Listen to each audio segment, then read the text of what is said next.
داسې حساب ده چې دا بډه کې دا چلی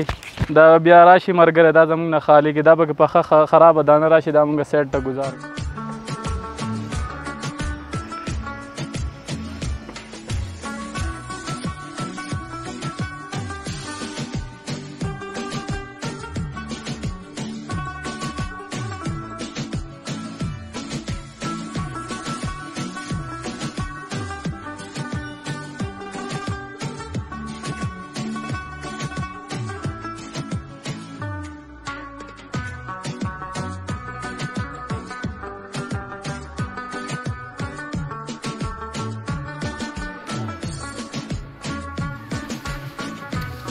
السلام علیکم ګرانو کتونکو ناصر زاده ما څنګه چې تاسو ګورئ دی وخت کې موجود یم د جاپاني فل یعنی د املوکو په باغ کې او دلته کې د املوکو باغ چې کوم دی هغه بالکل پوخ شوی دی بیفاري چې دی هغه هم راغلی دی هغه کاریګر لګیا دي هغوی را شو کوي او بیا دا په یو خپل یو خاص قسم کاټن دی په هغه کې پیک کوي او د دې ځای نه د ملک مختلف ښارونو ته د املوک لیږلی شي که موږ وګورو نو د دې املوک ذایقه چې کومه ده هغه ډېره زیاته مزهداره ده دغه شانتې رنګ یې هم تک سور دی او ذایقه هم مزهداره ده په دې وجه باندې خلک د املوک ډېر زیات خوښوي دلته مقامي خلک چې کوم دی د املوک په خپله هم خوري دغه شانتې خپلو میلمنو ته هم پیش کوي او د دې سره سره دا د خلکو لپاره د روزګار یو ذریعه هم د خلکو په خپلو پټو باندې د دې باغونه کړي دي او هغه باغونه هغوی په سالانه بیس باندې هغه خرڅوي د خلکو لپاره د آمدن یو ذریعه هم ده دغه شانتې د بیفاري خلکو لپاره هم یو کاروبار دی او د مقامي خلکو لپاره دا یو خوراک او د میلمنو ته د پیش کولو لپاره یو تحفه هم ده نو دلته چې کوم بیفاري دی د هغه سره به مونږ خبرې کوو دغه شانتې د دې پیکینګ والا چې دی د هغوی سره به هم مونږ خبرې کوو د عامو خلکو سره به هم خبرې کوو چې د دې په هکله خان مې نوم دی او د شی دی چې دا کار د 15 کالو نه کوم او داسې مال لیږو کراچۍ ته لاهور ته ګوجرالي ته بنو ته مزاناک دي او دا خبره چې زموږ د دیر املوک چې کوم دی دا کلر صحیح دی رنګ برابر دی خوند برابر دی نو دا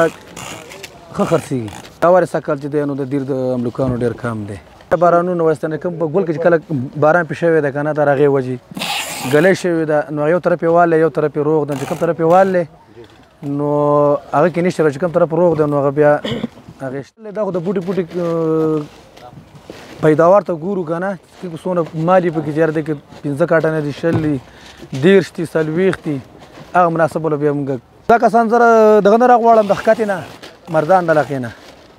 او چې دی نو دا کوم کسان چې دي دا زموږ خپل کلیوال دي او چې دی نو هغه راځي او ما ته دا شکر وکړو د کراچۍ زیاتي هغه خلک یې ډېر زیات خوښوي وایي دې رنګ هم ښه دی او خوږ هم دی او کلر هم صحیح دی که نه زموږ ډېر هم په دغه خرڅېږي چې رنګ او روغان او خوږوالی پکې واده په میاشت کې پخېږي او دا دلته میلمنو ته هم مطلب دغه کېږي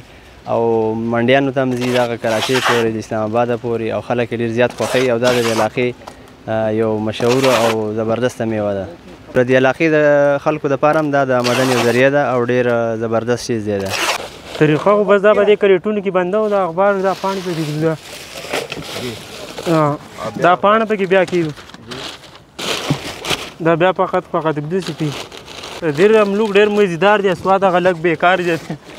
دا مزیدار املوک دی سپیشل تاسې په خپرن لیدی شئ بختور جان نوم دی زموږ د دیر سره تعلق دی وشیری دا خو ډېر مشکل کار دی په دې کې ډېر استعمالښت چې کوم دی دا د پړوی راځي پړوی لګول بیا تړل دا ډېر مشکل کار دی دا خو بس د مختلف بوټو پورې خبره ده آسان به کم راځي ګران به کم راځي طریقه ده دا طریقه ده داسې حساب ده چې دا بډه کې دا چلی دا بیا راشي ملګری دا زموږ نه خالي کې دا به پخه خرابه دانه راشي دا مونږ سیټ ته ګزار کړو نو دا طریقه ده د شو کولو